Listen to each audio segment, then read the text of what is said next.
Antes de acostar a su hijo, el padre me entregó un pequeño plato cubierto. Solo déjalo en el porche trasero cuando cierres la puerta, dijo con naturalidad. Los caimanes tienen hambre. Me pareció extraño, pero acepté. Más tarde, el niño me vio con el plato en las manos y su rostro se puso pálido. Susurró: tienes que raspar toda la comida en el suelo. El plato es para la otra cosa y no quieres que la otra cosa venga a buscar su cena dentro de la casa. Me llamo Emma Tran y hace 3 meses me mudé a Thibodaux, Luisiana, después de que se finalizara mi divorcio en Oregón. Necesitaba distancia de todo, de mi exesposo, de los abogados, de las miradas llenas de lástima de los vecinos que vieron cómo mi matrimonio se desmoronaba durante 2 años de tratamientos de fertilidad y deudas crecientes.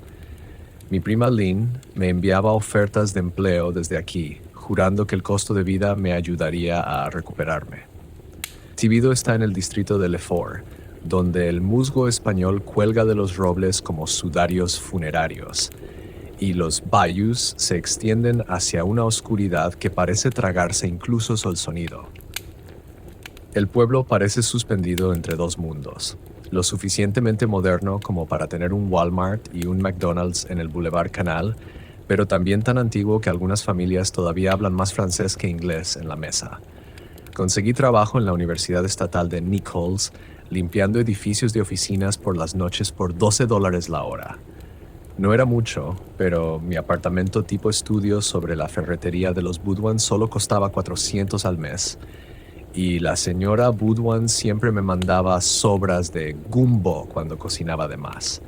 El trabajo de niñera me lo consiguió mi casera.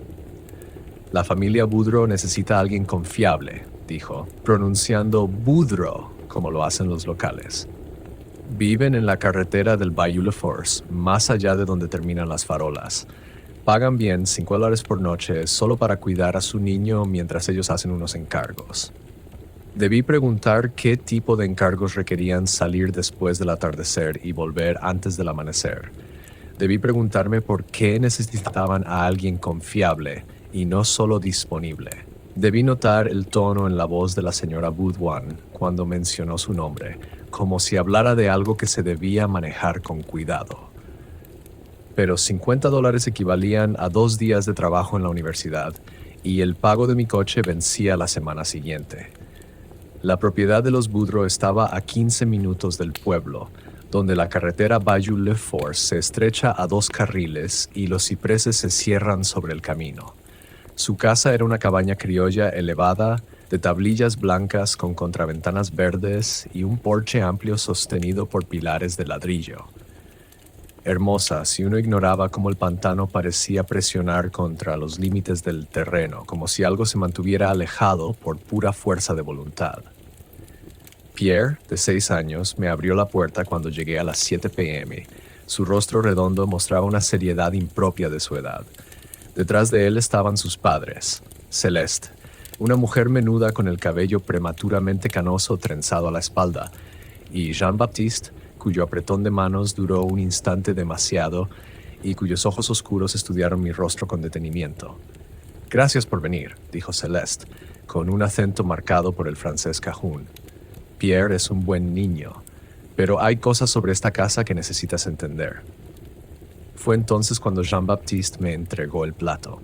«Hay 7 cosas que debes recordar esta noche», dijo Celeste mientras se acomodaba en el sillón de terciopelo gastado junto a la chimenea. En la repisa había fotografías antiguas en marcos de plata deslustrada. Generaciones de rostros Boudreau que miraban con la misma expresión seria que vi en Pierre. Jean-Baptiste permanecía de pie tras su esposa, con una mano sobre su hombro. «Primera regla», dijo Celeste. «Pierre se acuesta exactamente a las 8:30. Léale una historia de los libros que hay en su mesa de noche. Solo uno. Los otros libros en su cuarto no son para antes de dormir». Miré hacia el pasillo por donde Pierre había desaparecido. «¿Qué otros libros?», pregunté. «Los verás», respondió Celeste. «Son diarios familiares, escritos en su mayoría en francés, algunos en idiomas más antiguos. Pierre puede leerlos, pero le dan pesadillas si los ve antes de dormir». «Regla 2», continuó Jean-Baptiste.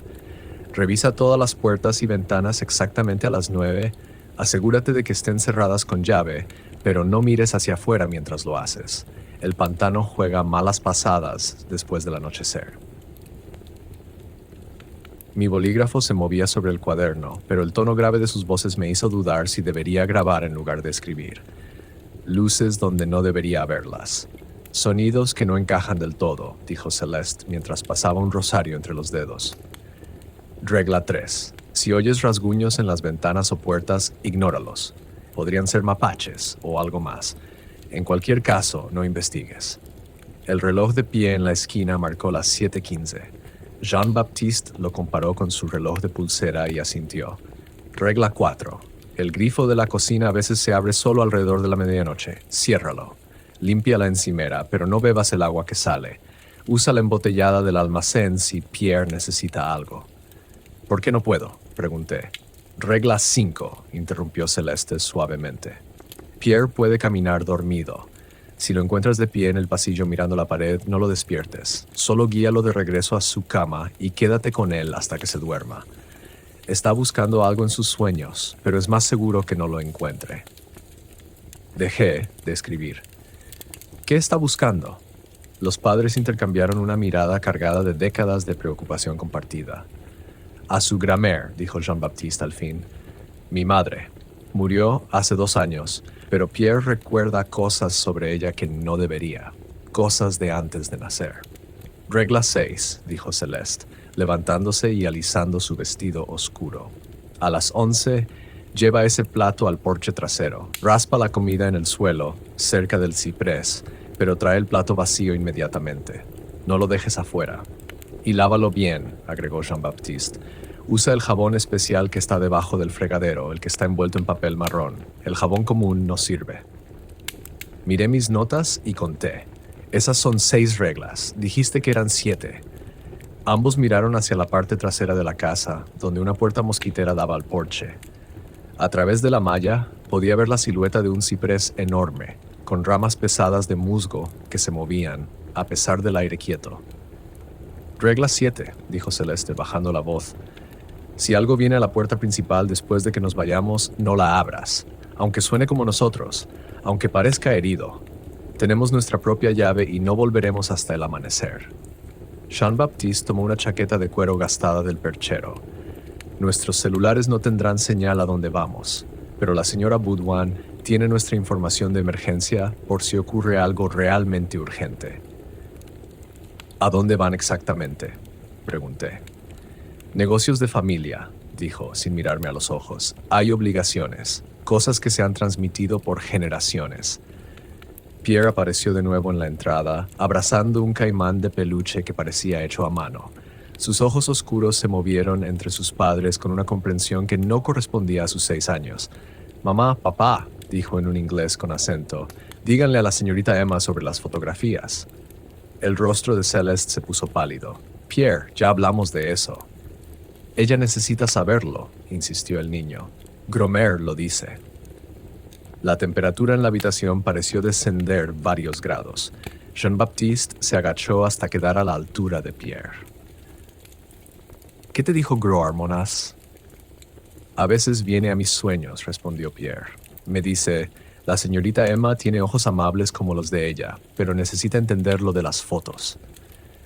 Pierre señaló hacia la repisa de la chimenea. Algunas cambian cuando nadie las está mirando. A Gromar no le gusta que la olviden.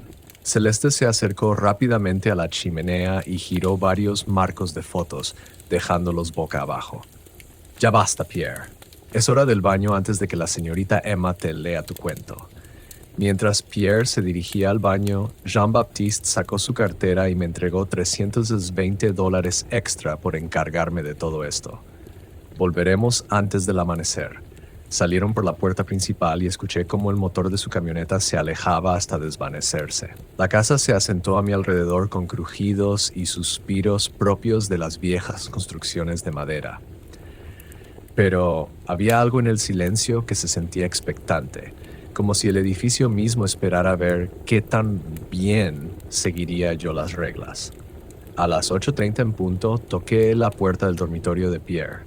Era más grande de lo que imaginaba, con pisos de madera pulida en un tono miel cálido y ventanas que daban hacia los pantanos traseros. Una cama individual estaba contra una de las paredes, cubierta con un edredón que parecía cosido a mano.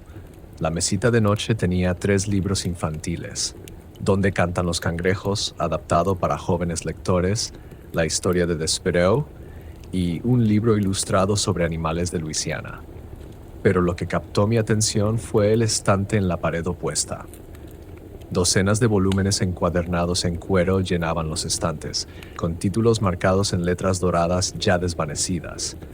La mayoría estaban en francés, pero algunos mostraban símbolos que no reconocía, líneas curvas y marcas angulosas que dolían a la vista si uno las miraba fijamente. «Esos son los diarios de Groard», dijo Pierre, trepando a la cama mientras abrazaba a su cocodrilo de peluche. «Escribió sobre nuestra familia durante 70 años. Empezó cuando era más joven que papá. Tomé la historia de Despereau de la mesita». «Tus padres dijeron que estos libros te dan pesadillas». «No exactamente pesadillas», respondió Pierre, acomodándose entre las almohadas. «Me muestran cosas que pasaron antes de que yo naciera.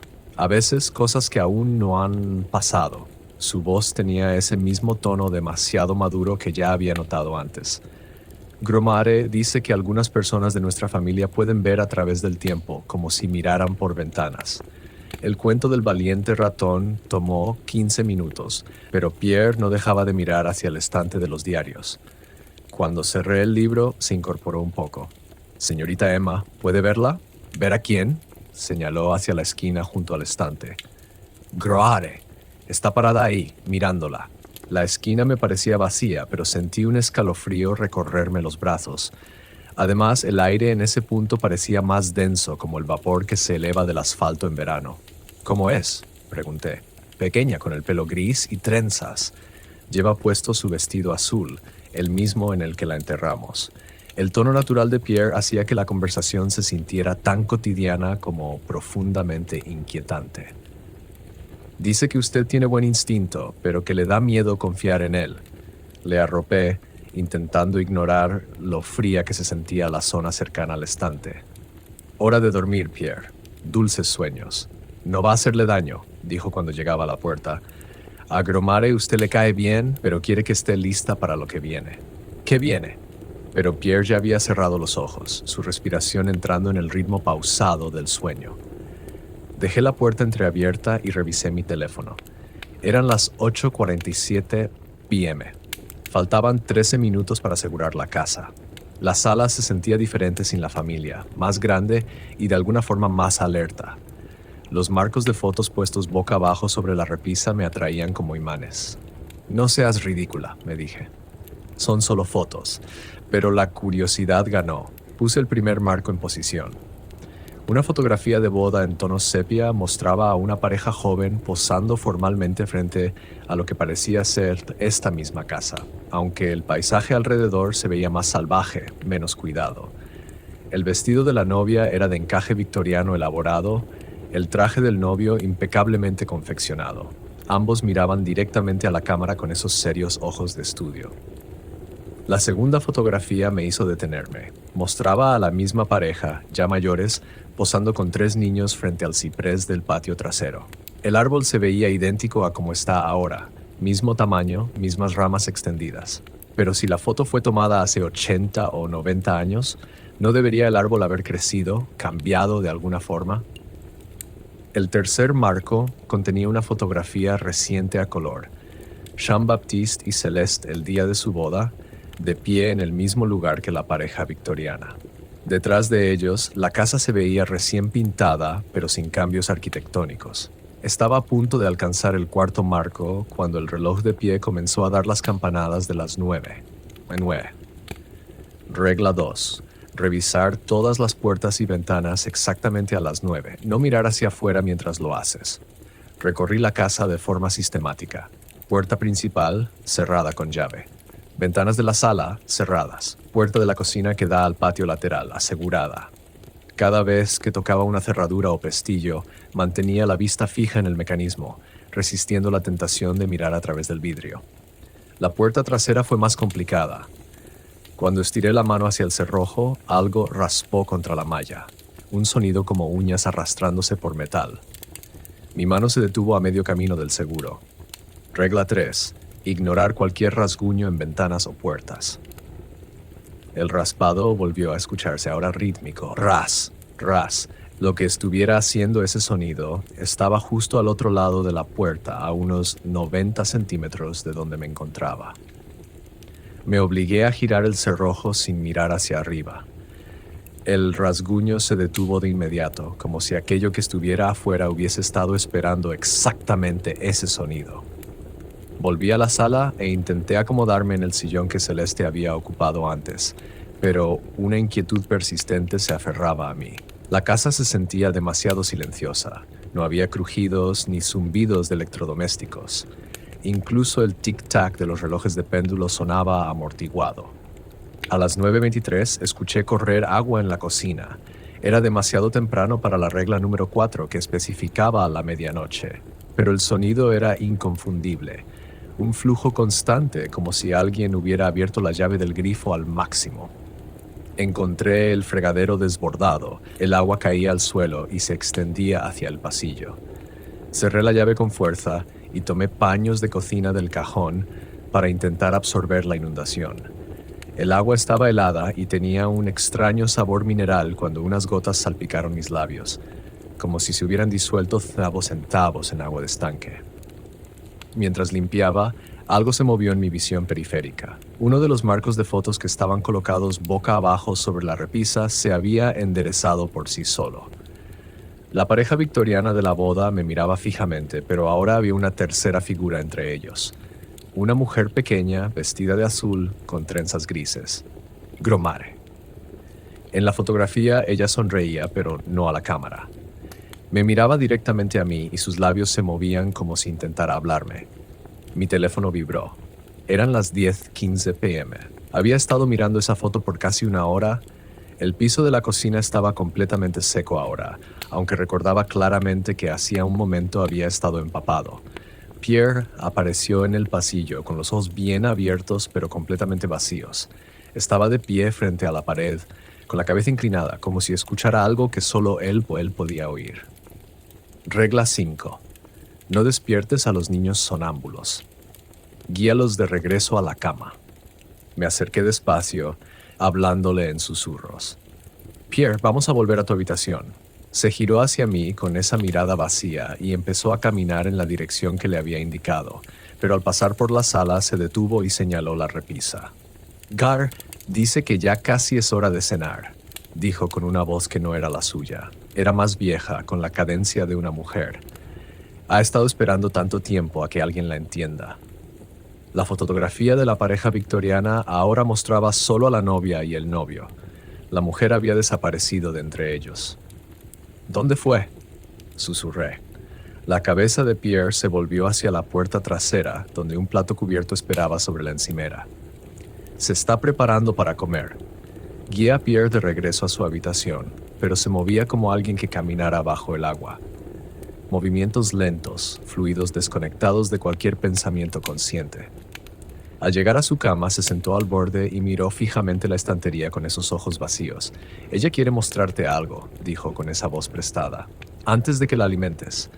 Pierre, me estás asustando un poco. Su risa no era la suya. Sonaba demasiado madura, cargada con décadas de tristeza. No soy Pierre ahora, Cher. Él está dormido, a salvo en sus sueños, mientras yo tomo prestada su voz. El acento cajún se volvía más marcado, las palabras moldeadas por una boca que había aprendido francés antes que inglés. Soy Evangeline Boudreau, la Gromare de este niño. Mi mente racional gritaba que esto solo era un niño atravesando algún episodio, pero la manera en que sostenía su cuerpo había cambiado por completo. Su postura era más erguida, más digna, y sus manos descansaban en su regazo como lo haría una anciana. ¿Qué quieres mostrarme?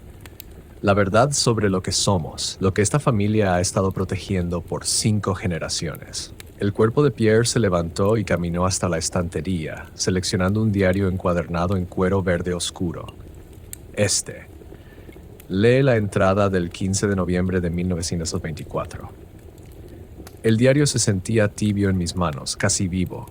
Las páginas estaban amarillentas pero perfectamente conservadas, cubiertas con una cuidada caligrafía en francés. Las hojeé hasta encontrar la fecha y usé la app de traducción de mi celular para comprender las palabras. El Rougarou vino otra vez anoche. Papá dice que ha estado cazando nuestra línea de sangre por 60 años, desde que el bisabuelo Henry rompió el antiguo pacto. Intentamos mudarnos a Nueva Orleans, pero nos siguió de regreso al pantano.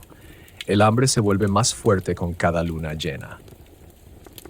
Debemos alimentarlo o tomará lo que quiera de la familia. Los niños aún no lo entienden. Creen que las ofrendas son para los caimanes, como les dice papá. Mejor que crean eso sepan lo que realmente espera en el bosque de los cipreses. Pero Marie está empezando a hacer preguntas sobre por qué nunca vemos a otras familias hacer esto, por qué nuestros vecinos se persignan cuando mencionan nuestro nombre. Esta noche dejé estofado de conejo y pan de maíz fresco junto al viejo árbol. Por la mañana encontré el plato completamente limpio y arañazos en la corteza más profundos de lo que cualquier garra natural podría hacer. El Rougarou aceptó nuestra ofrenda otra vez. Vivimos un mes más. Dios nos perdone a todos. Bajé el diario, con el corazón latiéndome con fuerza. Un Rougarou como un hombre lobo. No como, dijo Pierre con la voz de Evangelene. Es la criatura que caza a las familias que rompen su palabra, que olvidan los viejos caminos. Aibudro hizo un trato con los espíritus del pantano para proteger sus cosechas durante las grandes inundaciones de 1862. El pacto exigía ofrendas mensuales, carne fresca y pan, dejados por sangre familiar bajo la luna llena. Afuera, el viento empezó a moverse entre los juncos del pantano con un sonido que parecía susurros. Pero Ori se volvió codicioso. Pensó que podía modernizarse, dejar atrás las viejas tradiciones. Entonces el Rougarou vino a cobrar. «Esto es una locura», dije. Pero incluso mientras pronunciaba esas palabras, recordé el comentario de Pierre antes sobre el plato no siendo para los caimanes, sino para otra cosa. Mira la siguiente entrada. 16 de noviembre. Henry está muerto. Lo encontramos en la mañana, destrozado al borde de nuestra propiedad. El Rougarou dejó partes de su cuerpo dispuestas en un círculo alrededor del ciprés. Un mensaje. Aliméntenos como corresponde o nos alimentaremos de ustedes. Momo dice que el pacto obliga por 7 generaciones. Somos la tercera. Marie será la cuarta y sus hijos la quinta. Solo cuando 7 generaciones hayan cumplido el acuerdo, nuestra familia será libre. Conté con los dedos. Cuarta generación, Jean-Baptiste. Quinta, Pierre. Lo que significaba que faltaban 2 generaciones más, susurré. Hasta que los hijos de mi tataranieto puedan romper el ciclo. Sí, dijo Pierre, y su voz empezaba a volver a la normalidad, como si Evangelene se estuviera retirando. Pero solo si seguimos alimentándolo correctamente. Si se falla la fecha, si se deja la ofrenda equivocada, si se olvida la forma correcta de limpiar el plato, empieza a cazar de nuevo. Parpadeó varias veces y en sus ojos se desvaneció el conocimiento antiguo, reemplazado por una expresión de confusión. Señorita Emma, ¿por qué estoy fuera de la cama? Estaba sonámbulo, cariño. Vamos a arroparte otra vez. Mientras le subía las cobijas, Pierre me agarró la muñeca con fuerza sorprendente. El plato, dijo con urgencia. Cuando lo saques, no mires directamente al árbol. Al Rougarou le gusta observar a las personas antes de decidir si puede confiar en ellas. Si lo miras fijamente, puede interpretar eso como un desafío. Miré mi teléfono. Eran las 10:47 de la noche. Faltaban 13 minutos para que tuviera que llevar ese plato cubierto al porche trasero. En la cocina, levanté el paño que lo cubría. Debajo estaba exactamente lo que el diario de Evangeline había descrito. Trozos de lo que parecía estofado de carne y varios pedazos de pan de maíz aún tibios a pesar de haber estado horas fuera. El olor era rico y sabroso, completamente normal. Pero mientras lo llevaba hacia la puerta trasera, la temperatura comenzó a bajar notablemente. Cuando llegué al porche, mi aliento formaba pequeñas nubes en un aire que había sido cálido y húmedo apenas minutos antes. El ciprés se alzaba a unos 10 metros de la casa, su tronco macizo desapareciendo en la sombra. El musgo español colgaba inmóvil, a pesar del viento que soplaba antes, y los sonidos nocturnos habituales, grillos, ranas arborícolas, tráfico distante, se habían desvanecido por completo. Algo se movió en la oscuridad más allá del árbol. Mantuve la vista en el suelo mientras vaciaba el estofado y el pan cerca de las raíces del ciprés. La comida cayó con sonidos húmedos y pesados sobre la tierra. Cuando el plato estuvo vacío, retrocedí hacia la casa sin darme vuelta, contando los pasos para no tropezar. 15 pasos, 10, 5. A mis espaldas escuché un resoplido, como un perro grande husmeando comida, pero más profundo, más resonante que el sonido de un animal comiendo. Ruidos húmedos y desgarradores que duraron mucho más de lo que aquella pequeña cantidad de comida justificaba. Llegué a la puerta trasera y forcejeé con el picaporte, desesperada por entrar y lavar el plato. El jabón marrón envuelto bajo el fregadero olía a hierbas y algo más fuerte, tal vez lejía o ceniza. Hacía espuma de forma extraña, más gris que blanca, pero limpiaba la cerámica a fondo. Mientras secaba el plato, un movimiento fuera de la ventana de la cocina llamó mi atención. Una figura se desplazaba entre los árboles. Alta, encorvada, caminando sobre unas piernas que se doblaban de forma incorrecta. En el breve instante antes de apartar la mirada, vi unos ojos que reflejaban la luz como los de un animal, pero estaban demasiado altos en la cabeza, demasiado inteligentes. Mi teléfono sonó, haciéndome sobresaltar. Número desconocido. Hola. Una respiración pesada llenó la línea, acompañada de lo que sonaba como gruñidos. Luego una voz habló, la voz de Jean-Baptiste, pero distorsionada, extraña. Emma, déjanos entrar. Estamos heridos. La regla número 7 resonó en mi mente. Aunque suene como nosotros, no respondas. Tenemos nuestra propia llave. Jean-Baptiste. ¿Qué pasó? El camión se descompuso en el pantano. Celeste se torció el tobillo. Por favor, necesitamos ayuda. La voz era perfecta, su acento, su manera de hablar, incluso cómo pronunciaba mi nombre.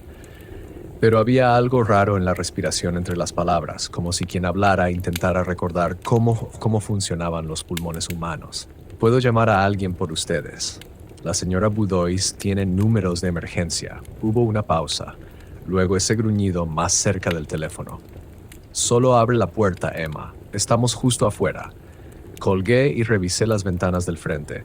El porche estaba vacío sin camión en el camino de entrada, pero algo definitivamente se movía más allá del alcance de la luz del porche. El teléfono volvió a sonar. Mismo número. Esta vez la voz de Celeste. Emma, por favor. Algo nos está siguiendo. Necesitamos entrar ya. Apagué el teléfono y lo metí en el bolsillo. A las 3, todas las luces de la casa se apagaron. La iluminación de emergencia se activó segundos después. Luces a batería que envolvían todo en un resplandor azul fantasmal. Bajo esa luz extraña, las fotografías sobre la repisa se veían diferentes. Todos los marcos mostraban la misma imagen, aquella pareja victoriana junto al ciprés. Pero ya no estaban solos.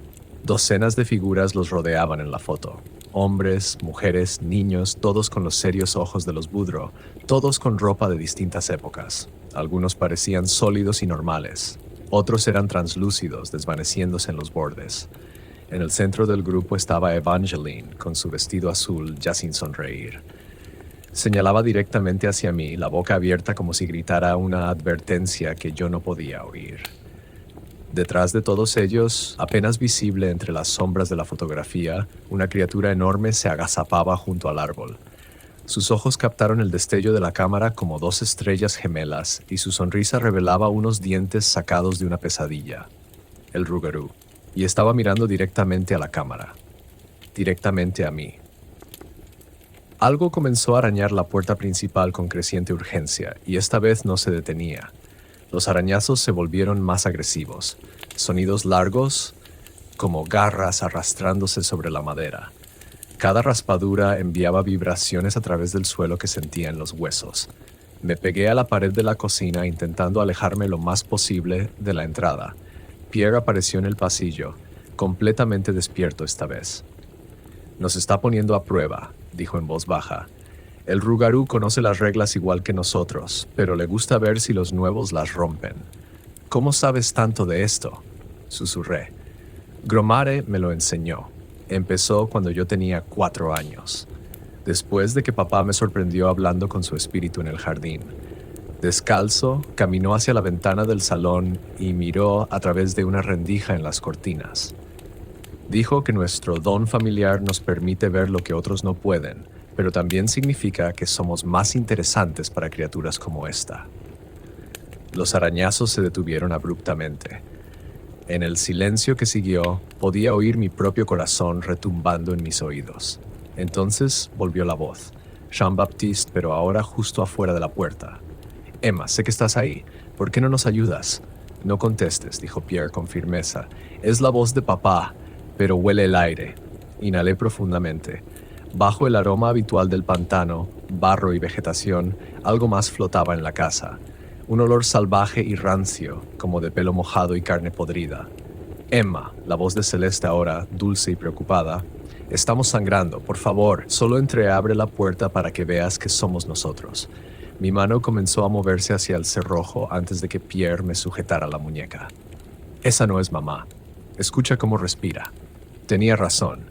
Entre las palabras, la respiración era demasiado profunda, demasiado rítmica, como si estuviera jadeando.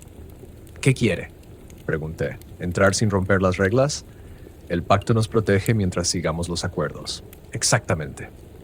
Pero si lo invitamos o rompemos alguna de las 7 reglas, entonces puede casarnos de verdad. Un nuevo sonido comenzó. Pasos rodeando la casa. Pisadas pesadas y deliberadas que se detenían en cada ventana y cada puerta. Sea lo que fuera, estaba revisando todos los posibles puntos de entrada. ¿Cuánto falta para que vuelvan tus padres? Pierre miró el reloj de pie, que de alguna manera seguía funcionando pese al apagón. Su carátula brillaba suavemente con la luz de emergencia. 5 horas, tal vez 6. Los pasos se detuvieron en la puerta trasera.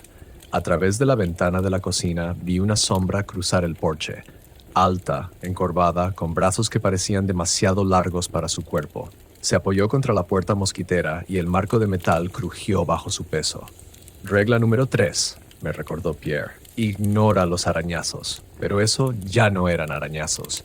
La criatura estaba probando la resistencia del marco, empujando contra las bisagras y el mecanismo de la cerradura. La pantalla se abombaba hacia adentro con cada golpe. Mi teléfono vibró con un mensaje de texto. Déjanos entrar ahora. Algo nos está cazando aquí afuera. Le mostré la pantalla a Pierre. Él negó con la cabeza. Papá no manda mensajes de texto. Dice que es grosero enviar algo que no dirías cara a cara. Otro mensaje llegó. Emma, por favor, estamos muy heridos. Luego otro. Abre la puerta. Los mensajes comenzaron a llegar con mayor rapidez, el lenguaje deteriorándose. Mi Finner. Puerta abre ya. Herido sangrando. Ayuda. Ayuda. Ayuda. Puse el teléfono boca abajo sobre la encimera. La casa crujió cuando algo grande se movió sobre el techo. Pasos, o algo que sonaba como pasos, recorrieron de un extremo al otro y luego de regreso. Polvo cayó del techo mientras lo que estuviera allá arriba probaba la integridad de las viejas vigas de ciprés. Se está frustrando, observó Pierre. Según la gramática, ese es el momento en que se ponen creativos. ¿Creativos cómo? Antes de que pudiera responder, el agua comenzó a correr en el lavabo del baño. Luego, el grifo de la cocina se encendió solo, dejando caer esa agua con sabor mineral extraño en el fregadero. Uno por uno, todos los grifos de la casa se activaron hasta que el sonido del agua corriendo llenó el aire. Aún no es medianoche, dije revisando mi teléfono. Eran las 11:58. Está intentando inundar la casa, dijo Pierre con tono neutro. Quiere forzarnos a romper la regla 4 haciendo que cerremos el grifo equivocado en el momento equivocado. Fui recorriendo las habitaciones, cerrando cada grifo que encontraba abierto. El agua que salía se volvía cada vez más extraña. Primero ese sabor metálico, luego un olor a azufre y finalmente un líquido espeso y oscuro que parecía moverse con lentitud bajo la tenue luz de emergencia. Al llegar al baño, el espejo mostró algo que me hizo retroceder. Mi reflejo estaba allí, pero detrás de mí estaba Evangeline con su vestido azul. Sacudía la cabeza frenéticamente y señalaba hacia el frente de la casa. Me giré de inmediato, pero detrás de mí no había nada más que un pasillo vacío. En el espejo, Evangeline articuló una sola palabra: Pierre. Corrí a la sala donde Pierre estaba inmóvil frente a la repisa de la chimenea. Todas las fotografías estaban ahora boca arriba y en cada una el Rougarou se había acercado más al primer plano. En la foto más reciente de la boda de sus padres, la criatura estaba directamente detrás de la pareja, con una mano enorme posada sobre el hombro de Jean-Baptiste. Pierre se giró hacia mí con esos ojos vacíos de sonámbulo, pero cuando habló no era la voz de Evangelene. Era más profunda, más áspera, con un acento en inglés que no pude identificar. 7 generaciones, dijo con su nueva voz. El pacto especificaba 7 generaciones de servicio fiel, pero nadie contó a los niños que murieron jóvenes, los nacidos muertos, los abortos espontáneos. ¿Quién eres? Henry Boudreau, el tonto que comenzó todo esto. El cuerpo de Pierre se movía con la cautela de un anciano. Creí ser listo, hice un trato con los espíritus para salvar mis cosechas. No leí la letra pequeña sobre lo que pasa con las familias que intentan romper su palabra. Afuera, los rasguños se reanudaron con más fuerza, pero ahora venían de varias direcciones. La puerta delantera, la trasera, las ventanas a ambos lados de la casa, como si más de una criatura atacara el edificio. ¿Cuántas hay allá afuera?, pregunté. Solo una, respondió Henry a través de Pierre. Pero el Rougarou se vuelve más fuerte a fin de mes, más grande, más hambriento, y puede estar en varios lugares a la vez cuando el hambre lo consume. El reloj de pie comenzó a dar las campanadas de medianoche. «Es hora del agua», dijo hambriento, «pero ten cuidado con qué grifo te acercas. La criatura sabe que la alimentaste correctamente antes, así que ahora intentará engañarte para que rompas otra regla». Fui a la cocina, donde el grifo estaba corriendo nuevamente. Pero cuando extendí la mano para cerrarlo, escuché la voz de Ari. «No ese». Retiré la mano. «¿Por qué no? Mira mejor lo que está saliendo». El líquido que brotaba del grifo ya no era agua. Era rojo oscuro y se movía con la consistencia del jarabe. Al caer sobre la porcelana blanca del fregadero, dejaba manchas que parecían sangre. «La regla 4 dice que no bebas el agua que salga», explicó Henry. «No dice que siempre se verá como agua. Use agua embotellada de la despensa para limpiar la encimera, tal como especificaba la regla». El líquido rojo siguió fluyendo del grifo, creando un charco que reflejaba la luz de emergencia como un espejo carmesí. En ese reflejo vi algo que me cortó la respiración. El Rougarou estaba dentro de la casa. Estaba justo detrás de mí, tan cerca que debería haber sentido su presencia, olido su aroma salvaje. Pero cuando me giré, no había nada, solo Pierre, aún canalizando el espíritu de su tatarabuelo. «Está probando los límites entre mundos», dijo Henry con gravedad. «El reino de los reflejos, de las fotografías, de los sueños, buscando una grieta por donde colarse. ¿Qué pasa si encuentra una?» El rostro de Pierre esbozó una sonrisa amarga, cargada con el sarcasmo de Henry. «Entonces el pacto se anula y mi familia se convierte en presa». La casa tembló cuando algo enorme golpeó la puerta principal. Esta se combaba con cada impacto, la madera vieja astillándose en las bisagras.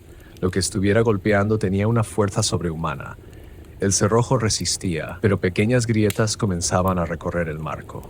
«Henry», le dije al cuerpo poseído de Pierre, «¿qué pasa si logra derribar la puerta?» «Técnicamente eso no cuenta como si la hubiéramos invitado a entrar», respondió el viejo espíritu. «Pero el pacto asume que mantendremos la propiedad lo suficientemente en buen estado como para que las barreras se mantengan intactas.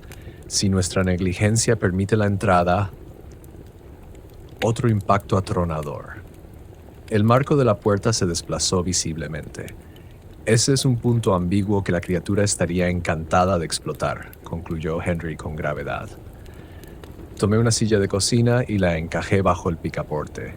No es que pudiera detener algo con esa fuerza, pero tal vez nos daría algo de tiempo. Mientras colocaba la silla, mi reflejo en el espejo del pasillo captó mi atención. Evangeline estaba detrás de mí otra vez, pero esta vez no estaba sola. Una multitud de espíritus llenaba el reflejo, docenas de miembros de la familia Boudreau de distintas generaciones, todos gesticulando desesperadamente hacia la parte trasera de la casa. «Están tratando de decirnos algo», dije. Pierre miró hacia el espejo y la voz de Henry se tornó urgente. «Mamá, ¿qué pasa?» En el reflejo, Evangelene señalaba el porche trasero y hacía un gesto de raspar con las manos. Su boca formó palabras que pude leer en sus labios. No es suficiente. Alimenta más. ¿La ofrenda no fue suficiente? Pregunté. El rostro de Henry palideció, o tal vez fue perturbado antes de que la criatura pudiera terminar de comer. Los golpes en la puerta delantera cesaron de repente. En el silencio repentino se escuchó un nuevo sonido en el porche trasero, olfateos y rasguños como un animal grande hurgando en la basura. Está buscando más comida, comprendió Harry. La ofrenda mensual se supone que debe saciarlo por completo, pero si la cantidad fue incorrecta o la preparación falló... A través de la ventana de la cocina pude ver con mayor claridad el ciprés del patio. La luz de emergencia del interior proyectaba sombras extrañas, y en esas sombras algo enorme se movía con la gracia depredadora de quien ya no intenta ocultarse. El rougarou merodeaba alrededor del árbol a plena vista, incorporándose de vez en cuando sobre sus patas traseras para olfatear el aire. De pie fácilmente medía más de 2,5 metros. Su cuerpo combinaba lo peor del ser humano y del lobo. Era bípedo, pero encorvado, con brazos que casi tocaban el suelo y manos que terminaban en garras afiladas como cuchillos de caza. Su cabeza era lo más perturbador, esencialmente humana en forma, pero cubierta de un pelaje áspero, con una boca llena de dientes diseñados para desgarrar carne y unos ojos que revelaban una inteligencia inquietante. «Es hermoso y horrible», dijo Ari con asombro. «He pasado 70 años como espíritu. Nunca lo había visto tan claramente». La cabeza del rougarou se giró bruscamente hacia la casa, como si lo hubiera escuchado. Esos ojos inteligentes se clavaron en la ventana de la cocina y por un momento sentí el peso de su atención como una presión física en el pecho. Luego sonrió, una expresión que no debería existir en el rostro de una criatura. «Sabe que lo estamos observando», susurré. «Por supuesto que lo sabe. La pregunta es si seguirá cumpliendo las reglas o si el hambre superará su paciencia». La criatura comenzó a caminar hacia la casa con pasos deliberados y medidos. Cada pisada hacía vibrar el suelo. Mi teléfono vibró con un mensaje de texto. «Voy por ti, Emma». Luego otro. «Todavía tengo hambre». Y otro más. «Necesito más comida. Tú pareces sabrosa». Le mostré los mensajes a Pierre. El espíritu de Henry sonaba genuinamente preocupado. Se supone que no puede comunicarse directamente con personas fuera de la familia. El pacto lo prohíbe explícitamente. ¿Qué significa eso? ¿O el acuerdo se está desmoronando? Henry hizo una pausa, su mente antigua considerando posibilidades, o ha decidido que ahora formas parte de la familia. ¿Cómo podría ser parte de la familia? Al alimentarlo correctamente. Al seguir las reglas, al ganarse su respeto. La palabra salió de los labios de Ari como si estuviera probando algo amargo. Algunos espíritus consideran las acciones protectoras como una forma de adopción. El rougarou llegó al porche trasero. A través de la puerta de malla pude verlo con claridad. Enorme, poderoso y demasiado cerca. Presionó su hocico contra la malla, probando la barrera. Su aliento empañaba la tela con cada exhalación. «¿Qué hacemos?» «Preya se aburre y se va», dijo Harry. ¿O qué?» «Podríamos intentar alimentarlo más. Hay carne molida en el congelador y vi ingredientes para pan de maíz en la despensa». La idea de entrar a la cocina mientras esa cosa rondaba justo afuera me revolvía el estómago, pero la alternativa era esperar a que rompiera la puerta o decidiera que habíamos violado alguna parte del pacto. Me moví con cuidado hacia el refrigerador, manteniendo los ojos en el suelo para evitar mirar directamente a la criatura. La carne estaba completamente congelada, pero la función de descongelar del microondas se encargaría de eso. Mientras la carne se descongelaba, mezclé la masa para el pan de maíz con ingredientes que esperaba fueran los correctos. Harina de maíz, huevos y leche de un cartón que aún olía fresco. Todo el tiempo podía sentir al rougarou observando a través de la malla. Estaba en silencio, pero su presencia era como estar al lado de un resorte comprimido. «Háblame, Henry», dije mientras revolvía la masa. «Distráeme. ¿Por qué hiciste el trato original? ¿Qué fue tan grave como para arriesgar a tu familia por generaciones?» La voz de Pierre adquirió el peso de una vieja culpa. 1862 fue un año difícil. El Mississippi se desbordó como nunca antes, destruyó casi todas las cosechas de la parroquia. Mis hijos comenzaban a adelgazar y el invierno se acercaba. Mi esposa Marie estaba embarazada otra vez y necesitaba alimento adecuado o perdería al bebé. El microondas pitó. Transferí la carne a una sartén y empecé a dorarla. Esa acción doméstica familiar ayudaba a calmar mis nervios. Había oído historias sobre espíritus en lo profundo del pantano, cosas más antiguas que los colonos franceses, más antiguas que los españoles, quizás incluso más antiguas que las tribus nativas. Seres que recordaban cuando esta zona estaba completamente sumergida y se regía por otras reglas. ¿Entonces fuiste a buscarlos? Los hombres desesperados hacen cosas tontas. El remordimiento de Henry impregnaba cada palabra. Y los encontré. Criaturas que existen entre el mundo que conocemos y lo que vino antes. Acordaron desviar la inundación, proteger nuestras cosechas, asegurar buenas cosechas durante generaciones. Añadí condimentos a la carne intentando recrear el aroma del plato original. A cambio de ofrendas mensuales por 7 generaciones, continuó. Pensé que era astuto al especificar una fecha de finalización, pero no comprendí cómo contaban ellos las generaciones ni qué pasaría con los miembros de la familia que intentaran romper el acuerdo antes. El temporizador del horno sonó. Saqué el pan de maíz, dorado y aún humeante. Combinado con la carne sazonada, era idéntico en aspecto y aroma al plato que había ofrecido antes. Henry, si esto no funciona, esperemos que tu teléfono tenga suficiente batería para llamar a la señora Boudois. Y recemos para que Jean-Baptiste y Celeste lleguen a casa antes de que la criatura decida probar la integridad estructural de las paredes. Cubrí la nueva ofrenda con un paño limpio y me acerqué a la puerta trasera. El rougarou se había alejado del porche, pero seguía visible cerca del ciprés, observando con esos ojos inquietantemente inteligentes.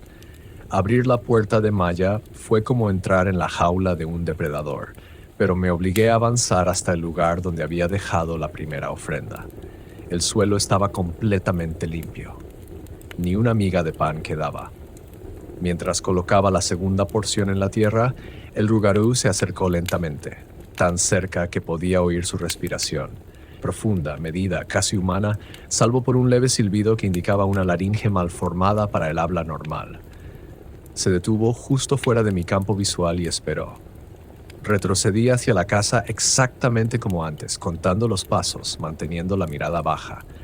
Pero esta vez los sonidos de masticación eran distintos.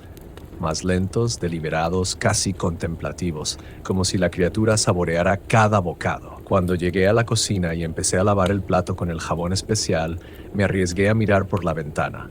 El rougarou estaba sentado sobre sus patas traseras junto al árbol, observando la casa con lo que parecía casi satisfacción.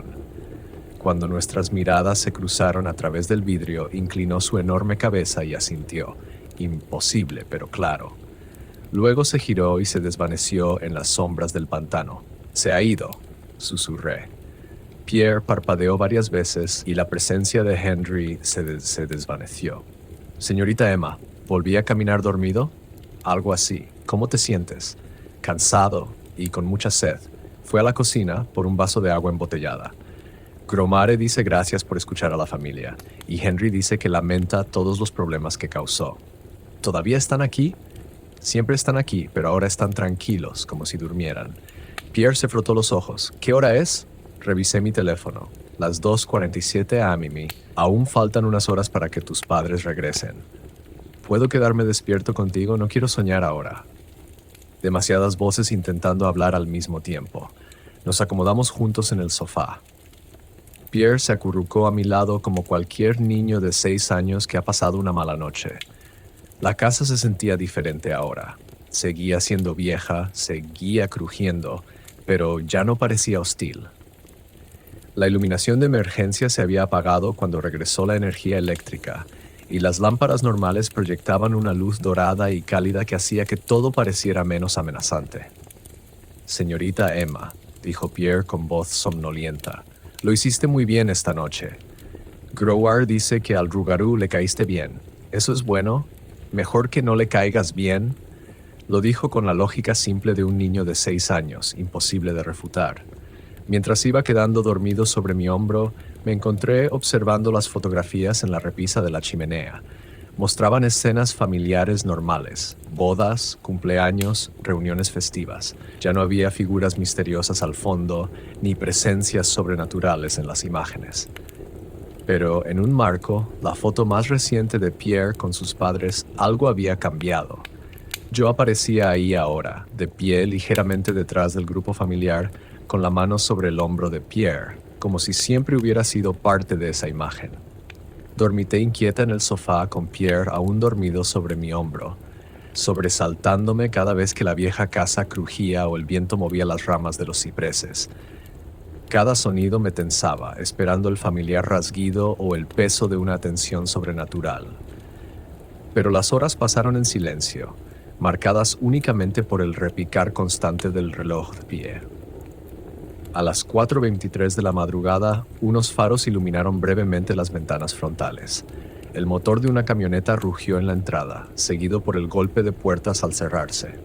Pierre se removió cuando unos pasos se acercaron al porche. «Mamá y papá», murmuró soñoliento. Las llaves tintinearon en la cerradura. Jean-Baptiste fue el primero en entrar, con el overol manchado de barro y rasgado en varios lugares. Celeste lo siguió cargando una bolsa de lona que parecía pesada. Ambos padres se movían con agotamiento, pero sus ojos nos encontraron de inmediato a Pierre y a mí en el sofá. «¿Cómo estuvo?», preguntó Celeste, aunque ya su mirada recorría la habitación registrando detalles. Notó la silla que había trabado bajo el picaporte, ahora apartada. Sus ojos se detuvieron en la repisa donde las fotografías estaban colocadas boca arriba. «Caminó dormido un par de veces», dije con cuidado, y tuvimos algunas visitas probando las puertas y ventanas. La mandíbula de Jean-Baptiste se tensó. «¿Qué clase de visitas? Del tipo que hace llamadas fingiendo ser ustedes, del tipo que conoce las reglas». Celeste dejó la bolsa en el suelo y se acercó a la repisa. Levantó la fotografía donde ahora yo aparecía como parte del grupo familiar, estudiándola con una expresión que no supe descifrar. «Pierre», dijo suavemente, «ve a lavarte y prepárate para dormir. En una cama de verdad esta vez. Pero mamá, quiero contarte sobre... Mañana, Monair. La señorita Emma, papá y yo tenemos que hablar primero». Pierre me abrazó antes de irse al baño. «Gracias por mantenernos a salvo», susurró. Cuando quedamos solos, Jean-Baptiste se acercó a las ventanas, revisando las cerraduras y examinando los marcos en busca de daños. «Cuéntanos todo», dijo sin darse la vuelta. Relaté los eventos de la noche, las fotos que cambiaban, las posesiones espirituales de Pierre, los grifos que vertían un líquido rojo, las llamadas telefónicas y finalmente la necesidad de una segunda ofrenda. A medida que hablaba, ambos padres se ponían visiblemente más tensos. «2 ofrendas en una noche», murmuró Celeste. «Eso no ocurre desde la época de mi abuela». «¿Qué significa?», pregunté. Jean-Baptiste se volvió desde la ventana. «Usualmente significa que la criatura se está preparando para algo, un cambio en su comportamiento o...» miró a su esposa. «O que está aceptando a alguien nuevo dentro del pacto familiar». «La fotografía», dijo Celeste, levantando el marco. «Ya eres parte de nosotros, Emma.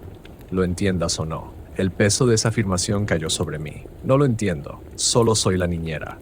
La alimentaste correctamente 2 veces. Seguiste las reglas cuando hubiera sido más fácil romperlas. Protegiste a nuestro hijo». Celeste se sentó frente a mí, sus ojos grises, serios.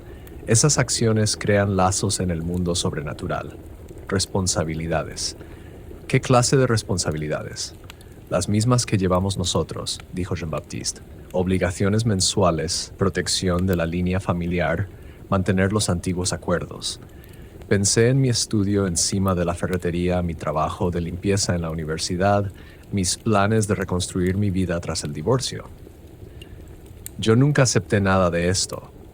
«Tampoco lo hizo Henry cuando hizo el trato», respondió Celeste. «Pero algunas decisiones resuenan a través del tiempo. Esta noche elegiste proteger a Pierre en lugar de huir.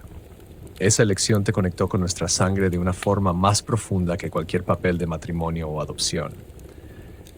De la bolsa de lona sacó varios objetos: un frasco de vidrio lleno con lo que parecía sal mezclada con hierbas, un manojo de plantas secas atadas con hilo rojo y otro diario de cuero. ¿Dónde estuvieron esta noche?, pregunté. ¿Qué tipo de negocio familiar ocurre en medio de la madrugada? Jean-Baptiste y Celeste intercambiaron miradas. Mantenimiento, dijo él finalmente. Hay otros lugares donde el pacto requiere atención. Marcadores de límites que deben renovarse, trampas espirituales que hay que revisar. El Rougarou no es la única cosa que nuestra familia tiene la obligación de manejar. Esta noche fue el circuito mensual, añadió Celeste. Visitamos 7 sitios en la parroquia, asegurándonos de que los viejos acuerdos sigan en pie. Normalmente toma 4 horas, pero tuvimos complicaciones. Abrió el nuevo diario y me mostró páginas llenas de bocetos y notas. Dibujos de símbolos tallados en troncos de árboles, mapas de los cauces del bayou, descripciones de rituales escritas en una mezcla de francés e inglés. Algunos de los marcadores de límite habían sido alterados, explicó Jean-Baptiste. Tal vez animales, o personas que no saben con qué se están metiendo. Tuvimos que restablecer completamente 3 de ellos. ¿Es por eso que el Rougarou estuvo tan agresivo esta noche? Posiblemente. Cuando los otros pactos se debilitan, las criaturas tienden a volverse inquietas, hambrientas, más dispuestas a poner a prueba los límites de sus propios acuerdos. Celeste cerró el diario, pero lo manejaste perfectamente. La segunda alimentación satisfizo por completo al Rougarou y tu presencia parece haber fortalecido nuestra conexión familiar con el pacto. ¿Cómo lo sabes? Señaló las fotografías sobre la repisa y las observó detenidamente. Examiné cada marco. En cada imagen, los miembros de la familia Boudreau se veían más nítidos, de alguna manera más sólidos. Los colores eran más intensos, el enfoque más definido.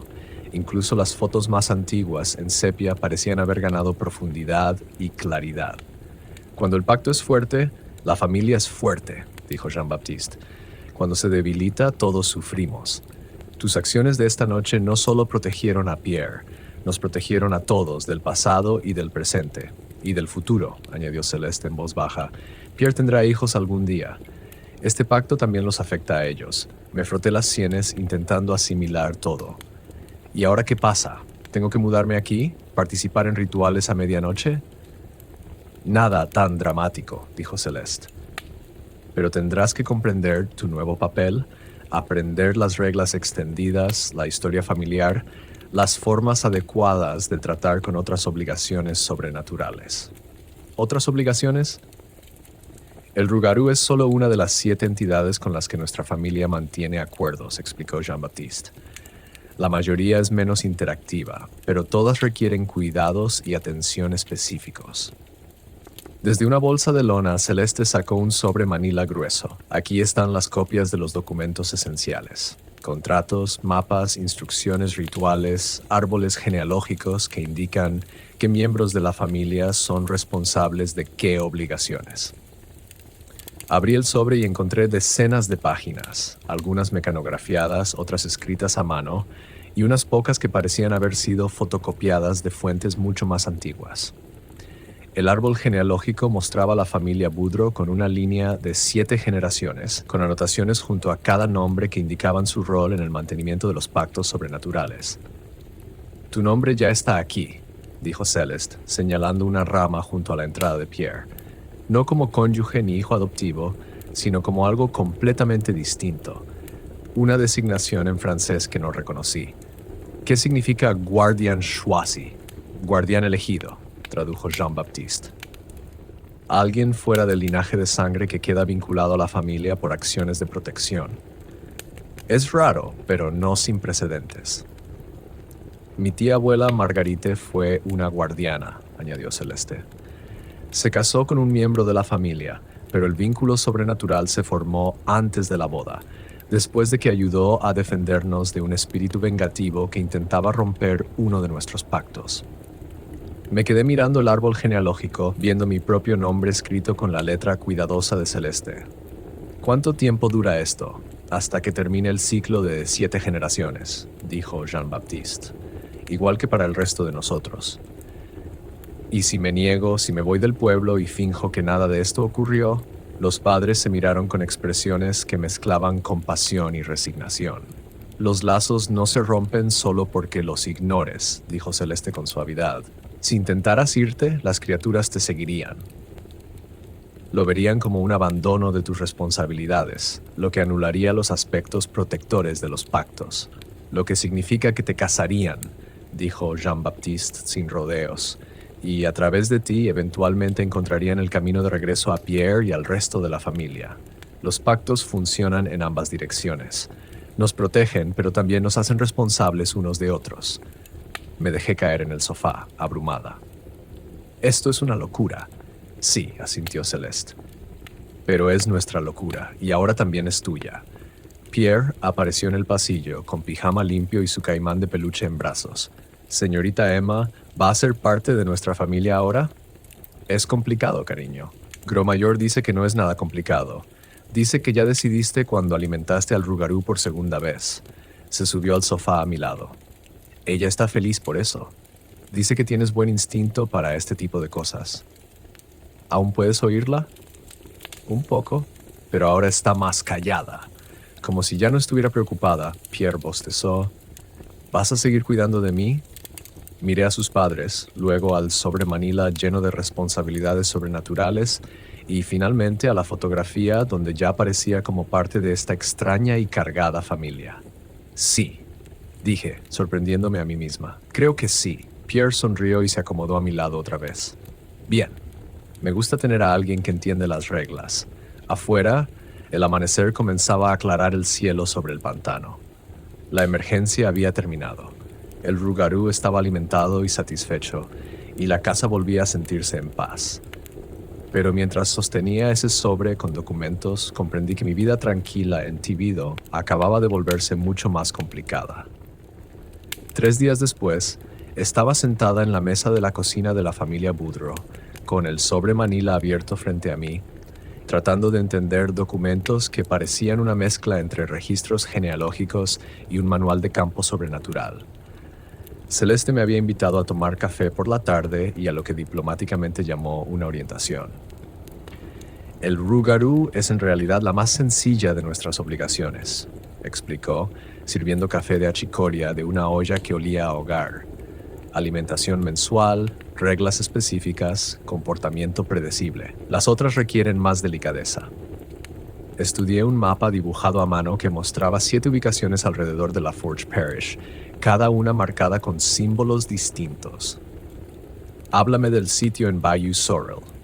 Le Fouffouls, dijo Celeste, acomodándose en la silla frente a mí. Las luces errantes custodian la entrada submarina a lo que solía ser un cementerio indígena, antes de que el área se inundara permanentemente en la década de 1920. Pierre entró a la cocina, todavía con su ropa del colegio. Había estado más callado desde la noche de la alimentación, menos acosado por los espíritus familiares, pero más consciente del peso que todos cargaban. Las luces bailan sobre el agua, dijo, trepando al regazo de Celeste. Papá lleva ofrendas allí cada 2 semanas. Tabaco y hierba dulce, cosas que les gustaban a los viejos espíritus cuando estaban vivos. ¿Qué pasa si no los alimentas? Se enfadan y empiezan a guiar a la gente hacia las aguas profundas, respondió Celeste.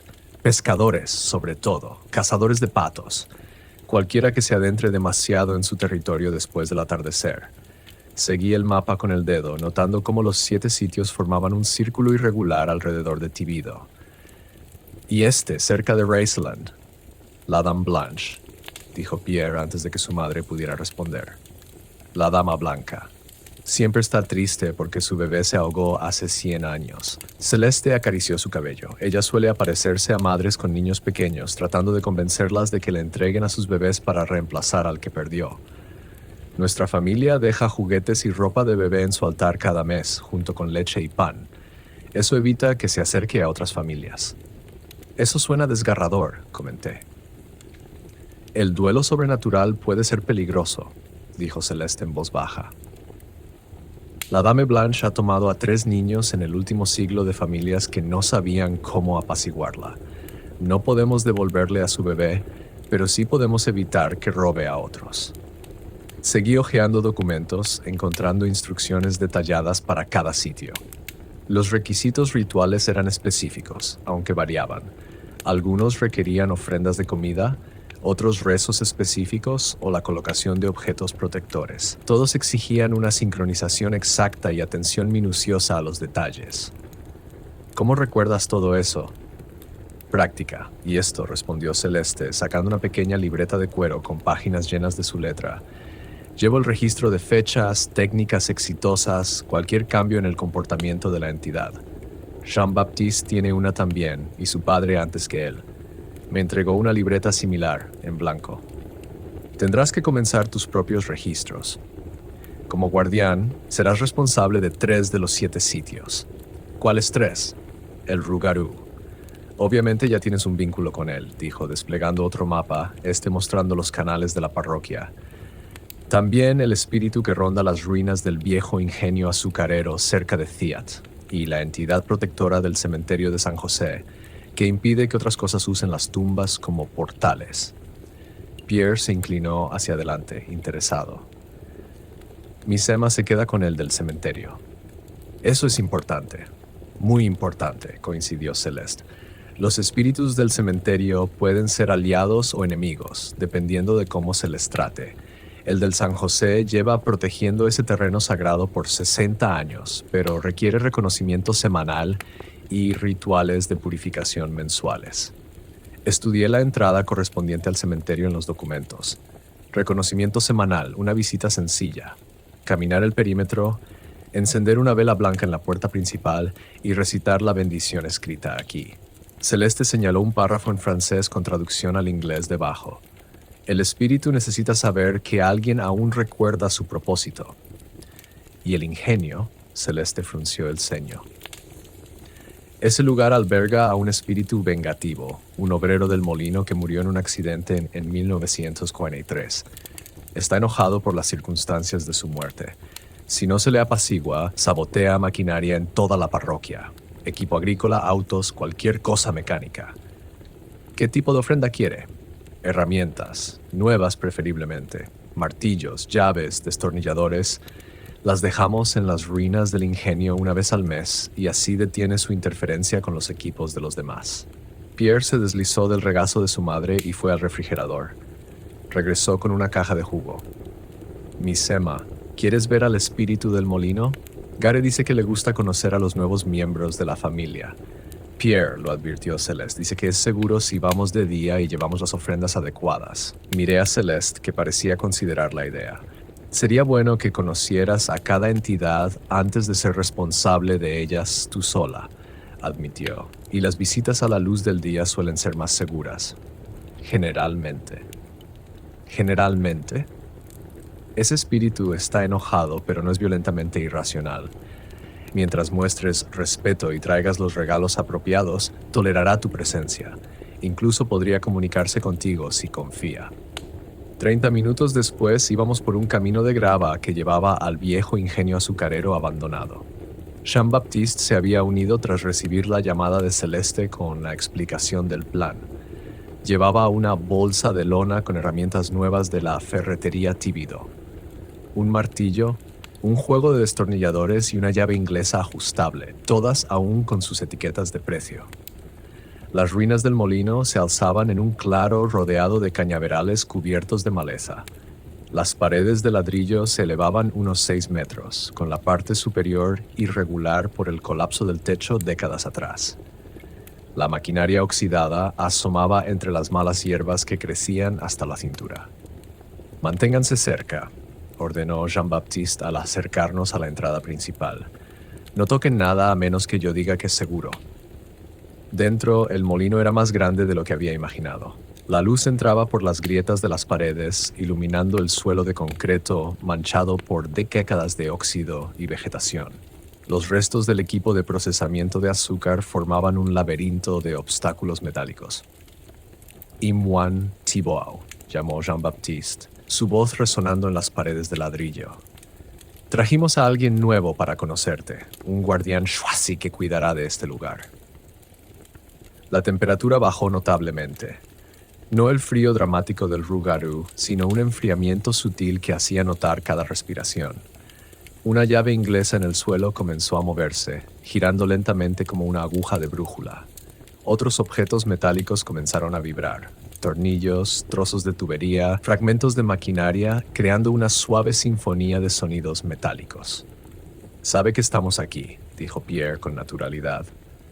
Jean-Baptiste colocó la bolsa con las herramientas nuevas sobre una plataforma de concreto que quizá había sostenido una gran máquina.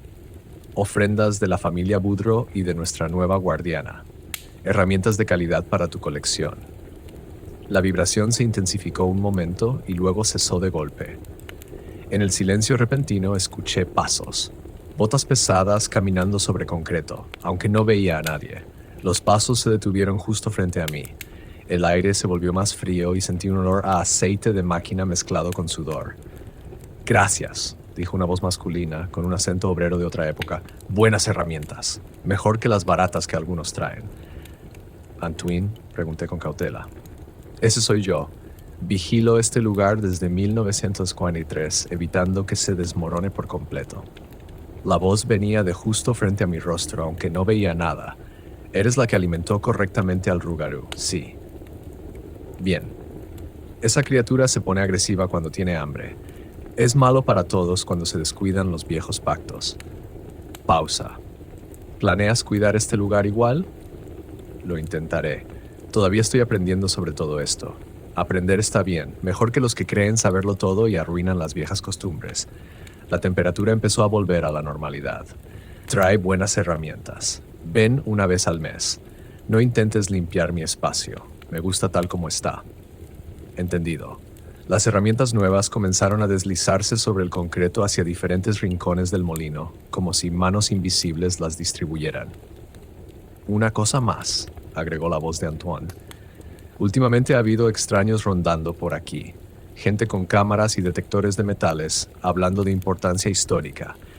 No saben con qué están tratando, pero están removiendo cosas que deberían quedarse quietas». Jean-Baptiste frunció el ceño.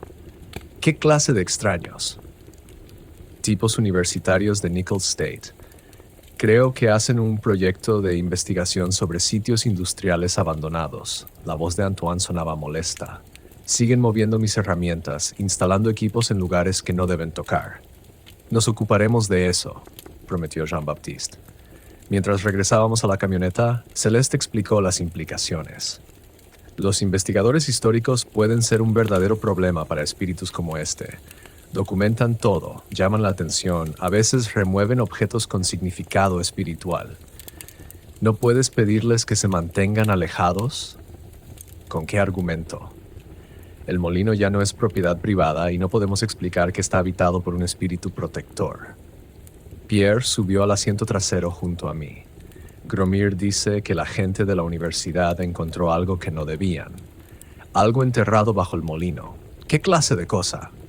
«No lo sabe, pero Antoine está preocupado. Dice que eso ha estado inquietando a los demás espíritus». Jean-Baptiste encendió el motor, pero antes de partir se giró para mirarme. «Este es exactamente el tipo de complicación que tendrás que manejar como guardiana. El mundo sobrenatural y el mundo moderno no siempre coexisten en paz. Nuestro trabajo es mantener el equilibrio».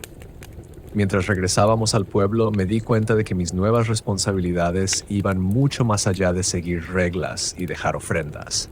Ahora formaba parte de una red oculta que protegía tanto a los vivos como a los muertos, manteniendo acuerdos que la mayoría de las personas ni siquiera sabía que existían. La magnitud de la responsabilidad me resultaba abrumadora, pero también extrañamente correcta. Por primera vez desde mi divorcio tenía un propósito más grande que simplemente sobrevivir día a día. Incluso si ese propósito implicaba alimentar monstruos y apaciguar fantasmas enojados. La vela blanca titilaba en la brisa del atardecer mientras terminaba de caminar el perímetro del cementerio de San José. Mi reconocimiento semanal al espíritu guardián se había vuelto tan rutinario como hacer la compra o pagar las cuentas. Solo otra responsabilidad que mantenía mi mundo funcionando correctamente. «Merci probotis fidel», dije en un francés cuidadosamente practicado, encendiendo la vela en la entrada principal. La bendición fluía con más naturalidad de mi lengua ahora, aunque mi acento aún hacía que Pierre se riera cada vez que me oía. Al girarme para marcharme, una suave presión tocó mi hombro. Era la forma que tenía el guardián del cementerio de decir adiós. Había aprendido a valorar esas pequeñas cortesías sobrenaturales. Hacían que lo otro mundano se sintiera menos extraño y más como una comunidad extendida con sus propias costumbres sociales. Mi teléfono vibró con un mensaje de texto de Celeste. Pierre, listo para recoger. Hice a tu fe de cangrejo de río.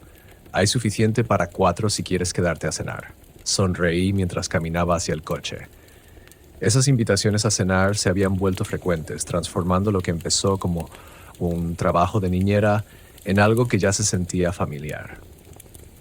La casa de los Boudreaux se había convertido en mi segunda residencia, con una silla asignada en su mesa de cocina y una llave de repuesto que Jean-Baptiste me había entregado después de que manejé con éxito mi primer ritual de limpieza del cementerio en solitario. El problema de la universidad se resolvió de forma típica en el mundo sobrenatural. Tras las advertencias de Antoine sobre objetos enterrados, visité el molino durante una de las sesiones de excavación de los investigadores. Habían encontrado lo que parecían ser antiguos artefactos nativos americanos, fragmentos de cerámica y piedras talladas que precedían por siglos al molino de azúcar. Les sugerí que contactaran al Consejo Tribal local para el manejo adecuado de los artefactos culturales, enfatizando su importancia espiritual y la protección legal que los rodeaba. Los investigadores, deseosos de evitar cualquier conflicto con las leyes sobre derechos indígenas, trasladaron rápidamente su proyecto a un sitio menos complicado. Antoine quedó satisfecho con esta solución diplomática. Los artefactos permanecieron intactos. Los investigadores encontraron un nuevo foco para su trabajo y el espíritu del molino pudo seguir cumpliendo con sus deberes protectores sin interferencias. Pierre me esperaba en el porche cuando llegué, con la mochila colgada al hombro y su caimán de peluche bajo el brazo. Con solo 6 años, manejaba el legado sobrenatural de su familia con una madurez sorprendente, aunque todavía canalizaba a su abuela durante las conversaciones importantes. Señorita Emma, anunció al subir al coche, Grammy dice que la gente de la universidad encontró algo interesante en el sitio de la antigua plantación Acadia. ¿Qué clase de cosa? No me lo quiere decir. Dice que soy muy pequeño para entender, pero quiere que tú y papá lo investiguen la próxima semana. Le abroché el cinturón, añadiendo mentalmente otro punto a mi creciente lista de responsabilidades sobrenaturales. Las ruinas de la plantación Acadia no estaban entre los 7 sitios de nuestra familia, pero al parecer las entidades que manejábamos a veces compartían información sobre otras actividades paranormales en la parroquia. ¿Cómo te fue en la escuela hoy? Bien. Aprendimos sobre la historia de Luisiana. Quería contarle a la señora LeBlanc la verdadera historia de nuestra familia, pero mi mamá dice que la gente no está lista para tanta verdad. Tu mamá probablemente tiene razón. Mientras conducía de regreso a su casa, Pierre parloteaba sobre su día. Amigos, tareas, política del recreo, preocupaciones normales de un niño de 6 años, que coexistían con su aceptación natural de los fantasmas familiares y las alimentaciones mensuales a monstruos. Su resiliencia me asombraba constantemente. La señora Boudoir saludó desde la ventana de su ferretería cuando pasé, ofreciendo un gesto amistoso que había reemplazado su antigua cautela. Mi integración en las obligaciones sobrenaturales de la familia Boudreaux había elevado de algún modo mi estatus en la comunidad. Personas que apenas me notaban antes ahora me saludaban por mi nombre y preguntaban por mi bienestar con sincero interés. Durante la cena, Jean-Baptiste describió su último mantenimiento de los marcadores de límites. Mientras Celeste servía atufé sobre arroz, cuyo aroma me hizo la boca agua. La conversación fluía entre inglés y francés, entre chismes mundanos de la parroquia y logística sobrenatural, entre recuerdos familiares y planificación de las obligaciones del mes siguiente. Emma, dijo Jean-Baptiste al terminar de comer, hay algo que queríamos comentarte. Celeste sonrió. Hemos estado pensando en formalizar tu rol en la familia, no solo como guardiana, sino como madrina de Pierre. Una adopción espiritual, añadió Pierre con entusiasmo. Así serás oficialmente mi familia, no solo familia sobrenatural. Miré alrededor de la mesa a esas personas que me habían acogido en su mundo extraño, cargado y maravilloso, que habían confiado en mí con secretos que podrían destruirlos si se compartían imprudentemente, que me habían dado propósito y pertenencia cuando yo estaba a la deriva y empezando de nuevo. Sería un honor, respondí. Afuera, el sol se ponía sobre el pantano, tiñendo los cipreses de dorado y sombra. En algún rincón de esa naturaleza salvaje, el Rougarou comenzaba su caza nocturna, satisfecho con nuestras ofrendas mensuales, pero siempre observando, siempre esperando. En el cementerio de San José, el espíritu guardián mantenía su eterna vigilancia. En las ruinas del molino de azúcar, Antoine Thiodau protegía maquinaria y memorias de otra época. A lo largo de la parroquia, otras entidades sostenían sus antiguos pactos y responsabilidades. Y yo era parte de todo eso ahora. Guardiana de reglas, mantenedora del equilibrio, protectora de la familia, tanto viva como muerta. El precio de pertenecer a algo más grande que yo había resultado ser exactamente lo que había estado buscando todo este tiempo.